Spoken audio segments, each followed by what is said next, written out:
La colère ne fait que monter dans la ville de Goma où il y a la population, les femmes, les jeunes qui se bagarrent avec les forces de l'ordre en colère. L'objectif, c'est de chasser les AC et leur dire s'ils ne peuvent pas appliquer le mandat offensif qui leur a été confié par leur père de l'EAC, ils ne peuvent que quitter la ville de Goma, ainsi que toutes les grandes acteurs de la ville de Goma ont été barricadés, pas de passage.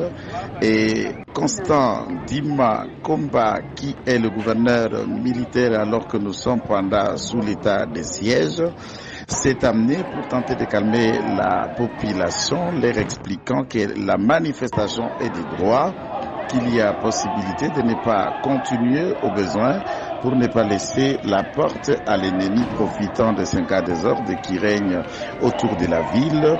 Les écoles ont été fermées, quelques églises ont été saccagées, mais la population manifestante sur les lieux, nous les avons questionnés sur la raison des 10 églises touchées. La raison serait que c'est une église qui est majoritairement fréquentée par la communauté rwandophone de Goma et les prêches qui en est fréquent dans cette communauté, on prêche expliquant qu'ils sont les Juifs comme Dieu a pu permettre aux enfants d'Israël de quitter l'Égypte et que les Cananéens, les Jébusiens, les Émoréens et les Hiviens vont être chassés pour qu'ils occupent les terrains. Ainsi, les Congolais d'origine et les autochtones sont considérés comme les Cananéens, les Hiviens, les Étiens, au besoin pour que les Banyarwanda, comme on les nomme par la manifestation, et continuent à s'occuper. Ainsi, ils ont considéré que ce lieu de culte était le lieu de rencontre où ils formatent leurs réunions et les plans d'attaque pour continuer à être d'intelligence, faisant également un certain nombre de collectes pour la survie de la rébellion du M23 qui n'est qu'une coquille. Au besoin, c'est le RDF, l'armée rwandaise qui attaque et agresse la République démocratique du Congo. Dans cette condensée, nous vous laissons à suivre les événements, la manière dont la ville elle est paralysée, les jeunes de part et d'autre. Il y a également signalé quelques boutiques de paisibles citoyens ont été victimes, mais les enquêtes sur les lieux démontrent également que les tenanciers de différentes boutiques sont là. C'est encore la population d'origine rwandaise ou les Banyarwanda, comme on les appelle, qui sont les tenanciers de différentes boutiques. Suivons.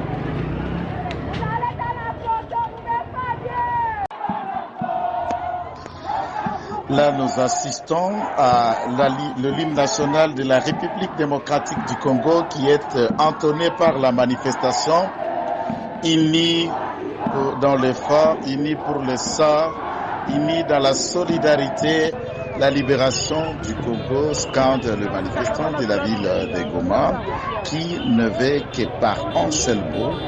Ils considèrent la troupe de l'EAC dans leur inaction de ne pas vouloir intervenir dans le front côte à côte avec la troupe de l'armée congolaise. On les assimile à une force d'occupation. Et surtout, quelques manifestants que nous avons interviewés sur le terrain ont été clairs dans le micro, expliquant qu'ils ne sont pas d'accord pour la création d'une zone tampon, la zone laquelle permettrait que les troupes venant du Kenya, de la Burundi, ceux qui viendront de la Tanzanie, de l'Ouganda et du Sud-Soudan par une carte qui a été de manière repartie combien ils occuperont de différentes localités qui jadis conquises par la troupe rwandaise agissant sous le label du M23. Non seulement que ces localités, ils ne sont pas en train d'encourager la création de cette zone tampon qui est sujet de la colère qui ne fait que monter de cran et de barricades. Il y a de quoi. La photo effigie de Paul Kagame, le chef de l'État rwandais, a été scandée et clouée au pilori comme ce fut le cas des voleurs qui étaient à la croix avec le Seigneur. La population de Goma appelle également toutes les autres populations, notamment des différentes provinces de la République démocratique du Congo, de se joindre à eux, unis dans la manif, unis dans la colère, pour permettre à ce que la libération du Congo pour cette énième agression ne soit pas sujet d'ouvrir un couloir au pays voisin. Et quand ils viennent pour la population, ils estiment que l'objet et l'objectif poursuivi, c'est d'atteindre nos mille et les vidéos en disent tout. Cependant, cette population ne compte pas baisser le bras et il continue d'ailleurs par nier par là le besoin de se faire enrôler encore au sein de FARDC pour appuyer les efforts du chef de l'État et du gouvernement de la République pour que nous puissions ensemble déloger la troupe d'occupation rwandaise qualifiée dans le label du M23. Et plusieurs chansons sont scandées et nous vous laissons le choix de suivre de ce qui se passe à Goma.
Et la population, comme celui qui nous intervient en ce moment, il explique que nous ne sommes pas aimés par le voisin. Et ces voisins qui ne nous aiment pas, ces voisins qui convoitent nos richesses, ces voisins qui nous font endeuiller, ces voisins qui nous déstabilisent, ne peuvent pas avoir d'un cœur de venir nous aider. Alors que nous, les Congolais, nous avons le pouvoir, la capacité de nous battre et de défendre l'intégrité de notre territoire sans l'aide des autres. Mais l'intérêt pour que nous puissions gagner cette bataille, nous devons rester unis, pas de division, et nous devons appuyer le président. La plupart d'entre nous, certains ne l'aiment pas, et ceux qui lui essaient de mettre des coques à jambes lui empêcha de matérialiser son projet, son plan. Et aujourd'hui, depuis 2014, ici dans la ville de Goma, nous ne vivons pas dans la paix et dans le calme. Et nous n'allons pas baisser du ton et du bas. Nous ne chassons pas seulement l'IAC, nous voulons également que la MONUSCO retourne. Aujourd'hui, jour pour jour, nous entamons 25e année de la mission onusienne en République démocratique du Congo. La quête de mission, ses résultats sont insignifiants. Et il est temps que le gouvernement de la République décide de le faire partir. Nous sommes en colère puisque nous étions en train de nous battre pour chasser la MONUSCO dans notre territoire et maintenant on nous ajoute encore l'EAC sur notre terrain et nous n'allons pas accepter. Les M23 a comme complice aujourd'hui, c'est la troupe de EAC, notamment les Kenyans. Depuis qu'ils sont arrivés, ce sont eux qui font la barricade, un terrain pour empêcher que l'armée accède dans les zones occupées par le M23. Ainsi, notre plaidoyer en manifestant, nous ne voulons plus de EAC dans la ville de Goma, ils doivent partir. Et laquelle de réunion le président de la République est allé assister dans ce mini-sommet de Bujumbura de la sous-région. Nous ne sommes pas d'accord avec la démarche du président de la République pour qu'on ajoute une nouvelle troupe aux zones des troupes de Kenya qui sont déjà ici dans la ville. Et nous leur demandons qu'ils partent, puisqu'ils sont complices du M23. Et c'est à quoi nous sommes sortis. S'ils veulent rester à Goma, il n'a qu'à aller dans le front de bataille pour aller combattre et batailler aux côtés de l'armée congolaise. Et nous n'allons pas baisser du camp, nous n'allons pas reculer, nous continuerons à manifester jusqu'à ce que cette troupe de l'EAC quitte notre ville. Depuis qu'ils sont là, nous le voyons dans les hôtels, ils ne font que tourner, ils tournoient et un besoin, ils ne font rien. C'est du gâchis et nous n'avons pas besoin d'être chez nous. Ils doivent rentrer chez eux. Et nous allons agir jusqu'à la fin qu'ils quittent notre territoire.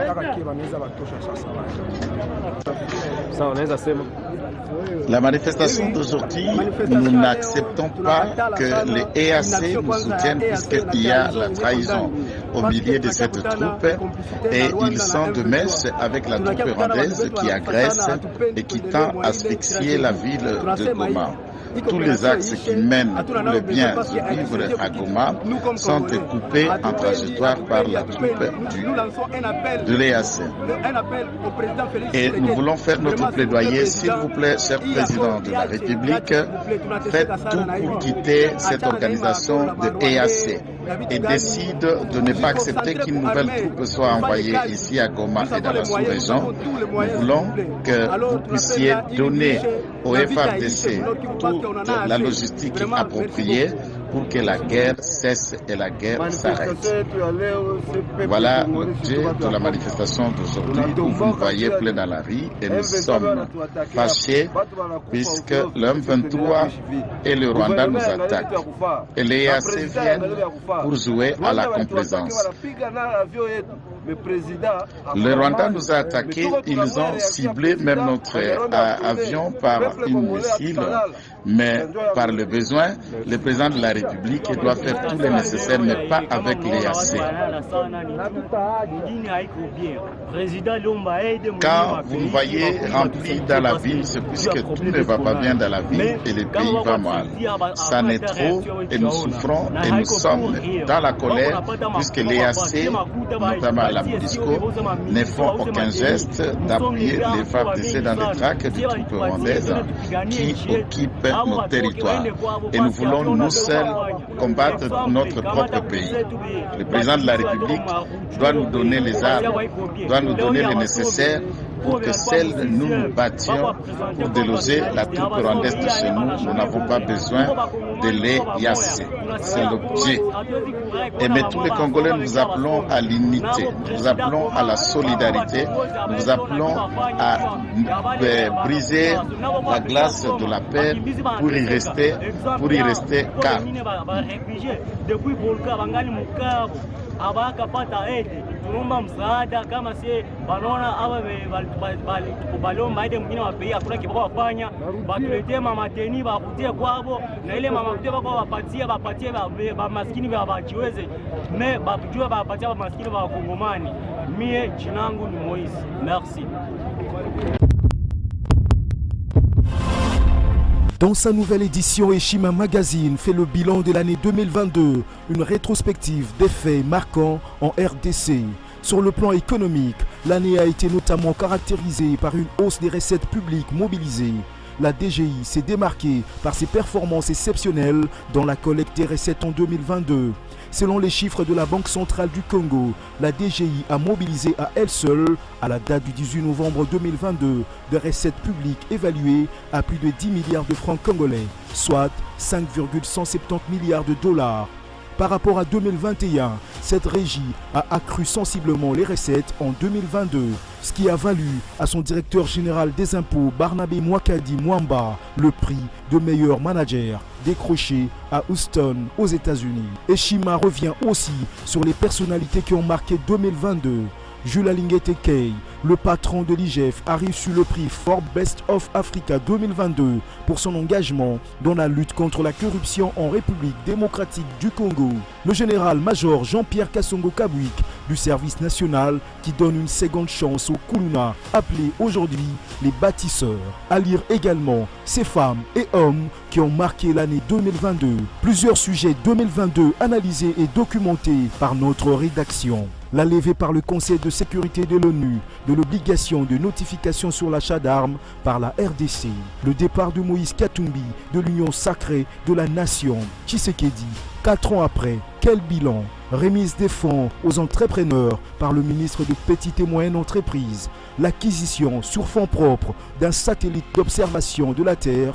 Processus électoral, le déploiement de la CENI pour des élections libres et crédibles.